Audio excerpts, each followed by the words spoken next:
Welcome back, everybody, to the Aaron's High Cap Adventure Radio program. Again, it's April 15th, 2017, day before Easter, so happy Easter. And also, in case you didn't know, tax day is delayed to the 18th. Woohoo! Okay, now, look, we've been having a great show, and the cake is beautiful. It hasn't fallen. It came out of the oven, it hasn't fallen. We're about to put icing on the cake here. I have sitting next to me Stephanie Varga. This woman's got it going, okay? Now, let me tell you something. Y'all know me and what I do. You know my instructor, Zoltan Varga. This is his wife, so don't be messing with her. Zoli's a good shot. Just saying, all right? You can check out Stephanie here if you go to my Facebook page, aaronsgunshop.com. Go to the Facebook page. You'll see a picture over there. And she was with Black Label Trading Company. And we're going to be talking about a lot of good stuff. So right off the bat, here, let me make sure I'm not missing my notes here. She is a wife, a mother, an airline pilot, and the owner of a cigar business down in Nicaragua. Stephanie, welcome to the program. Thank you, Aaron. Thank you. Oh, Aaron. Thank you, Aaron. No problem. You call me Aaron. That's fine. That's a good start. How's she doing in volume? Get a little closer to the mic there. All right. Okay. Thanks, Matt. Stephanie, what I want you to do, I could be here all day giving you a bio, but you know yourself best. Why don't you give us a little rounded version of your biography and who you are, what you've done, and how you got to this point doing cigars. Sure, absolutely. I've been a pilot for 20 years. Right now I fly medevac. I've flown corporate jets all over the world. When I moved from the Virgin Islands back to Cameron and decided to take a break from flying and being gone from my daughter, I didn't really have anything in mind. Well, my best friend from college, we went to A&M together, she and her husband were starting this cigar business and decided they needed someone in the States to run the importing and all the paperwork and that horrible stuff that no one wants to do. And I signed up for that. Why would you do the terrible part? You know, it was something I could do from home. I really can relate to the mothers out there that are raising kids and want to be there with their kids, but also need some income and want to do something else with their lives. And, you know, flying just wasn't allowing me to do that, be at home. I was thinking to myself, I'm saying, here you're in the States, why would one want to start a cigar company? What would make you even think that? But it was started down there, and I guess the main product, do something. They had an overland expedition company. They took Land Rovers through the jungles of Central America, if you can imagine. And they, believe it or not, kind of had the same problem. Their son, Parker, had turned 4 years old, and they said, we're ready to be home more now. And James, one of Angela's husband, is a sommelier, a chef, an artist. He's the palate of our company. And he started rolling cigars just for himself, for the fun of it. Started meeting the farmers and the tobacco companies and connoisseurs down there, and really got so interested, he decided he wanted to slow down with his overlanding business and become a cigar maker. He was growing his own stuff. If you grow your own stuff around here, you get arrested. Yeah. Okay. Hey, I'm noticing here, James is the blender. What is that? He is. He's the guy that smokes 20 cigars a day. Oh my God. He's tasty. Yes. I couldn't do it, but he does it and he loves it. He's the palate. I mean, he will taste from different regions and pair them together and pair them with food and drinks, and he's just got this beautiful, beautiful interpretation of what a cigar can be. He doesn't inhale, right? No, we don't inhale. None of us inhale. Because we get that from our leadership here in this country, which I wanted to ask you too. Do you have any special orders from the Clintons or anything? No. We're not that big yet. We're not that big time. We don't have any paid sponsorships out there yet. I think a lot of you know where I was going with that one, but I'll keep it clean. Okay. All right, continue on. I'm sorry. Yeah, so James, makes these cigars and then makes this beautiful artwork for our branding and our marketing and I'm going to show it in the video here. Has really kind of brought it all together. I think that is so cool. Ladies and gentlemen, you can go to my Facebook page and check out the logo. And it's pretty awesome. You can get that pirate effect on there. You know? Exactly. So okay, go ahead. Yeah, so Angela and I, she runs the factory. They live in Esteli, Nicaragua. They live this, 14 hours a day. I do the business work kind of in the States and manage the importing and the sales teams here with our Derek Matthews, our national sales manager. He's out of Temple. He actually worked part-time for Tobacco Junction in Temple, and that's where you guys can find our cigars in the area. Also Cavalier Cigar Company on University in College Station. McGregor has an amazing cigar lounge, leather chairs. It's one of the biggest lounges in all of Texas.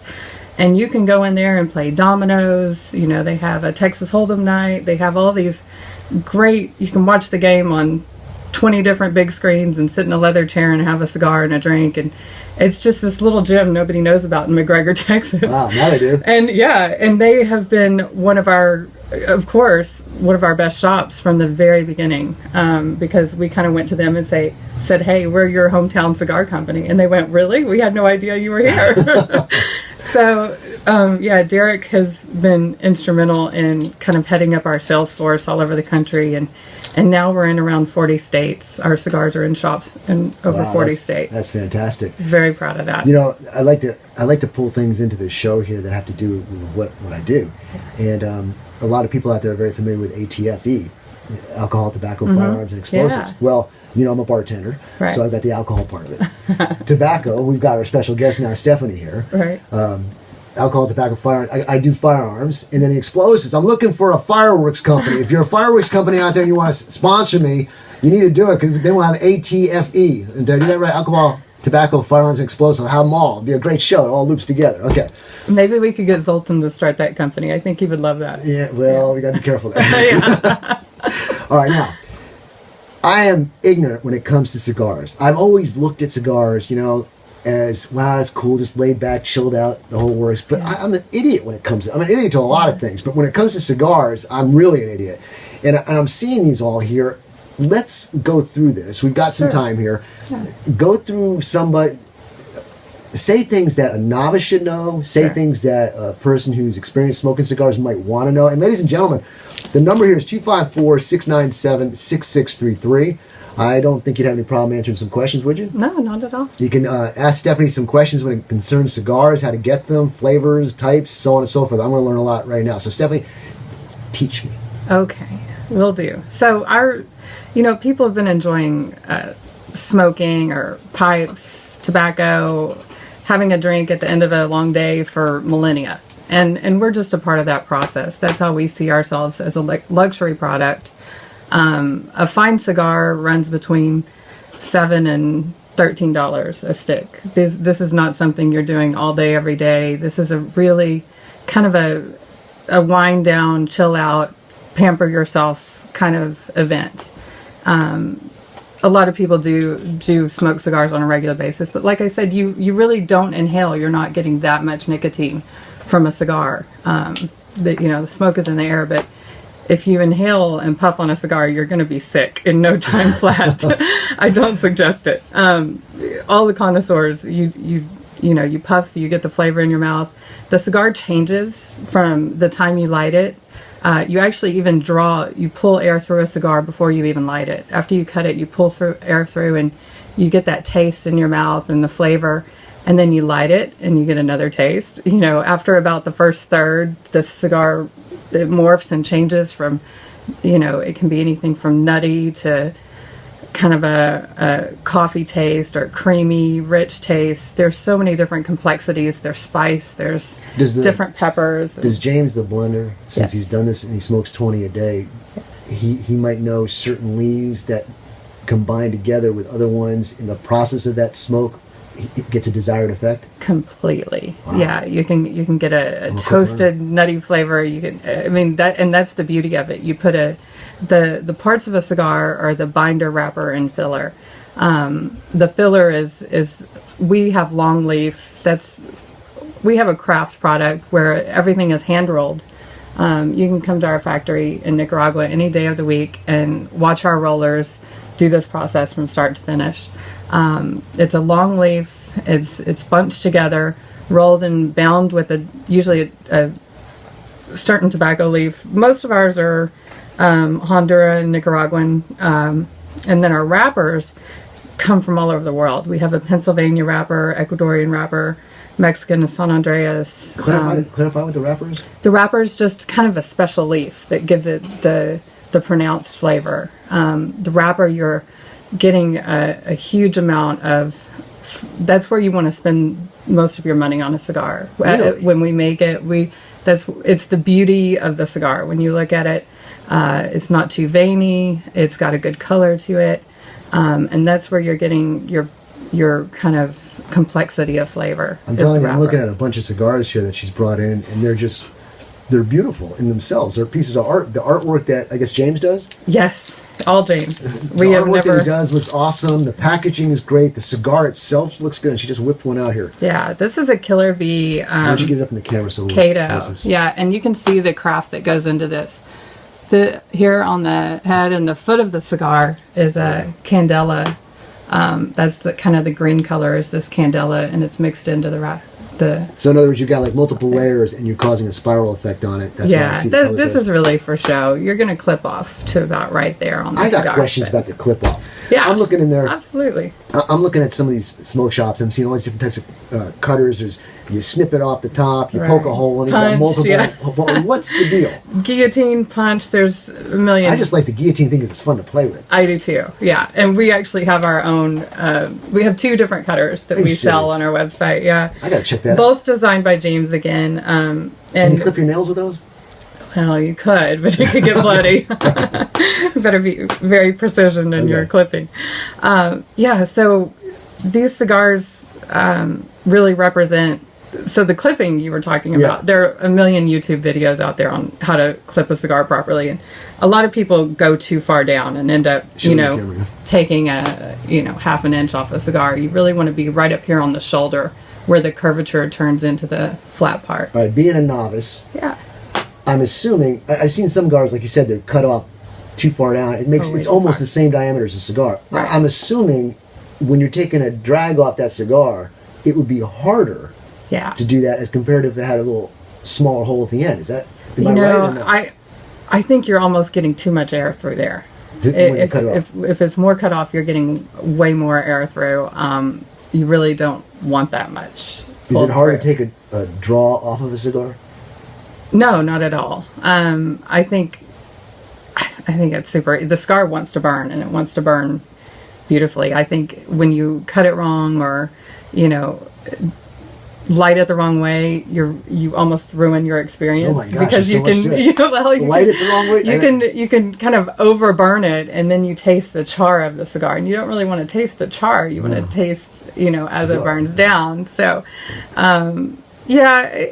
practice makes perfect. Smoke a bunch of cigars. Now, since we talked about it, tell everybody the different types of punches, cutters that there are, just so they can take their notes. Everybody's got their note paper out there and they're taking notes. So let's just knock that out real quick. I mean, there's what's called a V cut, which kind of cuts into the cigar very deeply, and there's the guillotine. There are even special scissors that you can buy to cut. I read one time, or somebody told me when I was looking at those things, that the guillotine one might pinch and squeeze the end of it, whereas they've got one that's got like 2 half circles with the point, so it kind of cuts it evenly. If you're getting that far into it, you're not enjoying the process. You're making it way too hard. All right. Yeah. So the point of the cutter is to get to smoke the cigar. All right,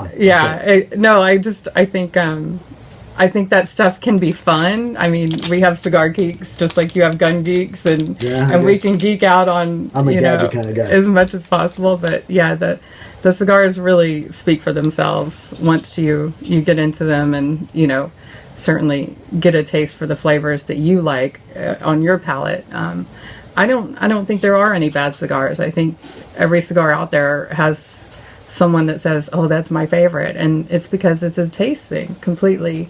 We are written up in magazines, and we have ratings by some of the greatest. Tell us the magazines and.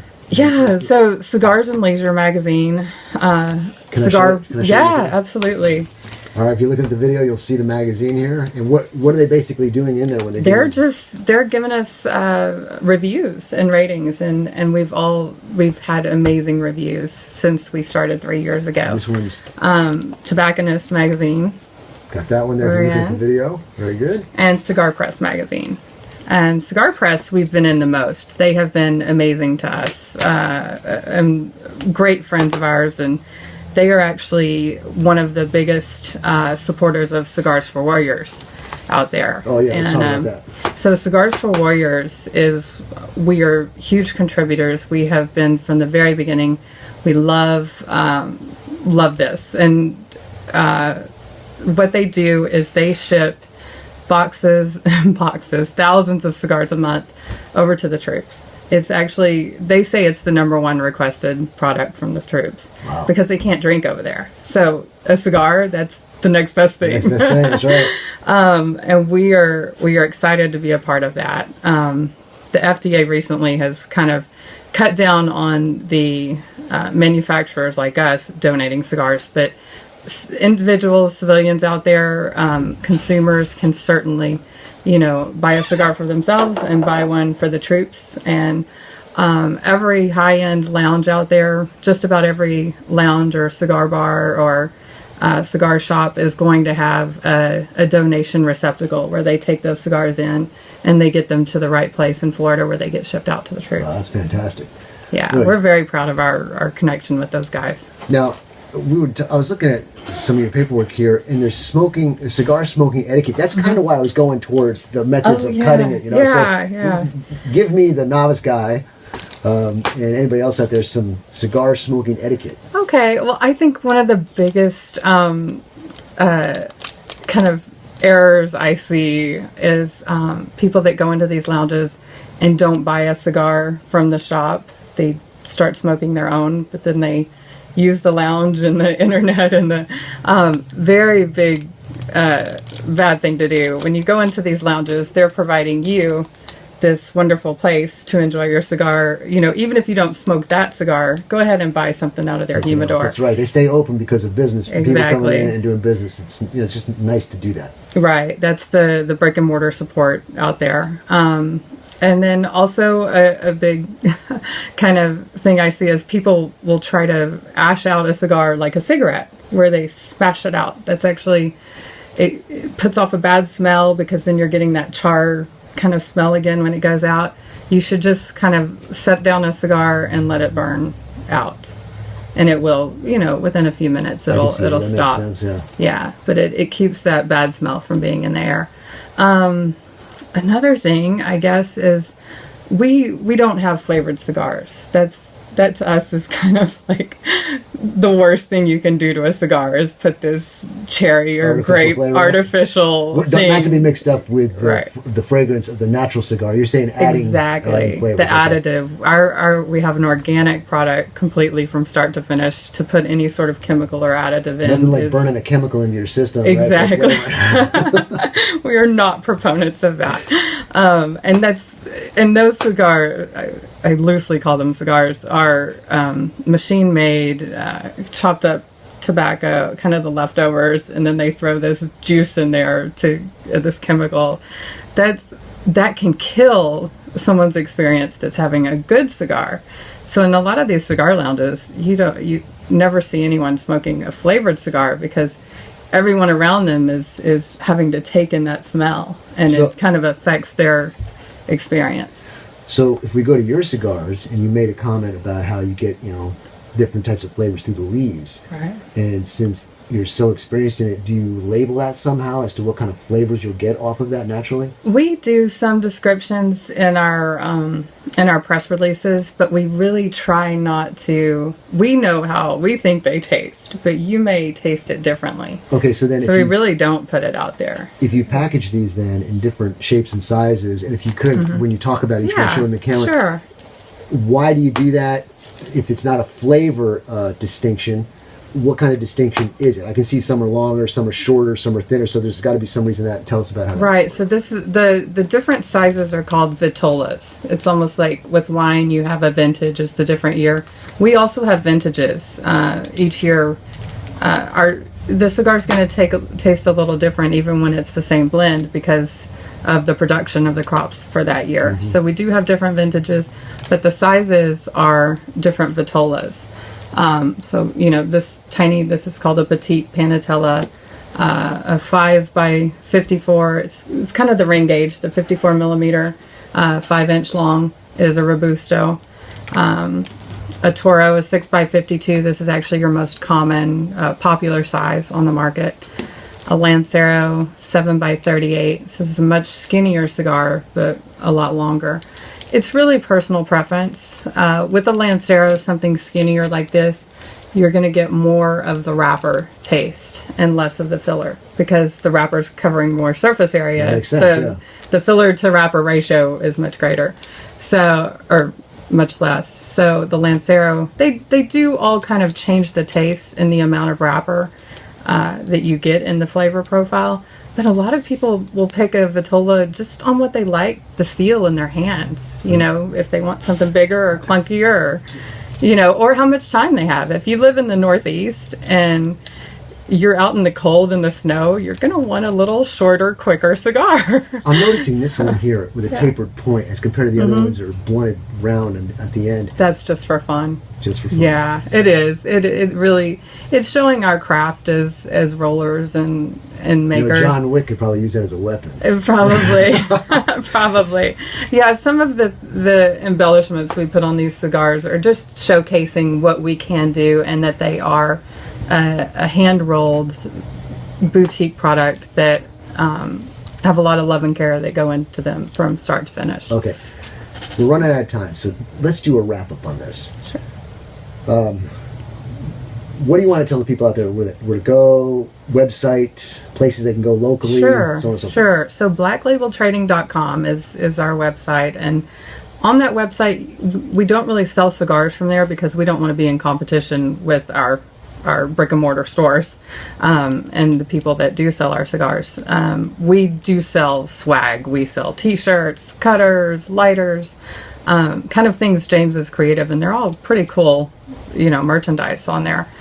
We also talk about, we give more description of the cigars, show our ratings, and on the website there is a page you can click on for retailers by state.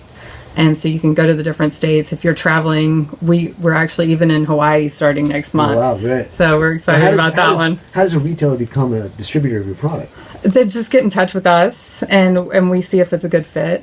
We are looking to be in the boutique market. If your store is full of you know, the mass-produced, the Monte Cristos, and if it's 95% mass-produced cigars, then our boutique product is probably not a good fit for you. I can see that, yeah. We're not looking to be in convenience stores or anything like that. We want to keep the product pure and keep it out there. And we sell out on all of our limited editions. As soon as they hit the States, they're sold out to shops. And then as soon as they get to shops, they sell out really quickly. So because we are small batch, you have a really growing business. Yeah, we're small batch, limited production. We want to keep that in the right hands and the people that appreciate it. So yeah, blacklabeltrading.com is our website. Like I said, TJ's in Temple, Tobacco Junction in McGregor, Cavalier in College Station. Those are the closest cigar shops and lounges around. And then also, if you don't like to get out or go find it, if you just want to find them online, AtlanticCigar.com is one of our newest online retailers, and they have bought a ton of product from us, and we're excited to have them on board. So AtlanticCigar.com. Fantastic. Now, when you take a long flight and you're done with your long flight, do you come down, bust one open, and just smoke Every around? now and then I do, yeah. Absolutely. Absolutely. That's fantastic. Well, Stephanie Varga, it's been a pleasure to have you on. I'm so glad we were able to find a link up Thank here you. and show Thank what you you. got here. Thanks for having me. Everybody, you know how to make contact with her, and we've got a link on my website, aaronsgunshop.com. Go to the radio page, go to the Facebook page. There'll be a link there, and check out what she has to offer. Beautiful looking cigars, and they taste great from what everybody says, because I've been around your parties, and they're pretty good. So, all right, everybody, we're going to take a break, and when we come back, we'll finalize the show and take it from there. So we'll see you on the other side.